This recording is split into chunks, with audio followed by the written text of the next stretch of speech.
یہ اتنا پاورفل ہوتا ہے، اس سے بڑے کام اس سے لوگ حمزات کو قابو کرنے کے عمل کرتے ہیں. تو جب کسی کا اوپر بزرگوں کا فیض ہوتا ہے تو یہی حمزات آپ کو پتہ ہی آپ کا ایک کسی بندے کا حمزات بھی عمل ہوتا ہے. دیکھو نا، ایک بندہ خود عمل ہے، اس کا حمزات بھی تو عمل ہوگا نا، اس کو بھی عملیات کا پتہ ہوگا. سے جیسے آپ چلے وظیفے عمل کرتے جاؤ گے ویسے ویسے حمزات پاورفل ہوتا جاتا ہے. ایک عامل کا حمزات، ایک ولی کا حمزات، ایک پیر کا حمزات، فرق ہوتا ہے. اس کا مطلب ہے کہ حمزات کسی کو نقصان بھی پہنچا سکتا ہے. دیکھو جی، حمزات نقصان پہنچاتا بھی ہے، بلا شبہ پہنچاتا ہے، فائدہ بھی دیتا ہے. جو چیز فائدہ دے سکتی ہے وہ نقصان بھی پہنچا سکتی ہے. لوگوں 20 حمزات کے عمل کرتے ہیں اور اس کی تپسیا کرتے ہیں، محنت کرتے ہیں. میں نے کئی لوگ ایسے دیکھے ہیں وہ کہتے ہیں صرف اس کے پاس حمزات کا عمل ہے. بھائی حمزات کیوں محنت کرتے ہیں؟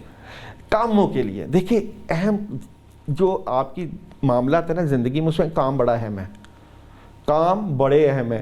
جن لوگوں کو اپنے کاموں کا شوق ہوتا ہے نا تو وہ کافی چیزوں سے متعلقہ، آپ کوئی سورہ مزمل کا عمل کرتے ہو یا سورہ جن کا عمل کرتے ہو یا حمزات کا کرتے ہو، آپ اپنے کاموں کے لیے کرتے ہو.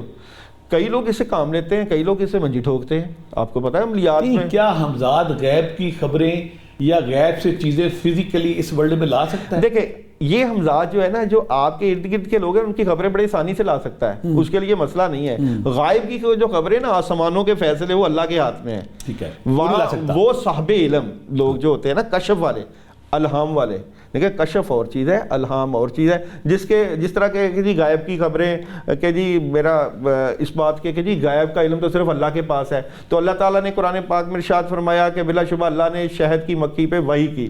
ایک شہد کی مکھی کے اوپر وحی ہو سکتی ہے تو ایک بندے کے جو ہے دل کے اوپر اشکار نہیں ہو سکتا. سلیمان علیہ السلام کا لشکر کوسوں میل دور تھا، کوسوں میل دور تھا، اور چونٹی اپنے بیل میں بیٹھی ہوئی ہے اور کہہ رہی ہے کہ جلدی جلدی اپنے بیل میں گھسو. کیوں؟ وہ سلیمان علیہ السلام کا لشکر آ رہا ہے. کس لیے آ رہا ہے؟ اس نے ہمیں راؤنڈ دینا ہے، تو جاؤ جلدی جلدی چلے جاؤ. ایک جو چونٹی ہے سلیمان علیہ السلام کے لشکر کی خبر اس کو کوسوں میل دور ہو سکتی ہے.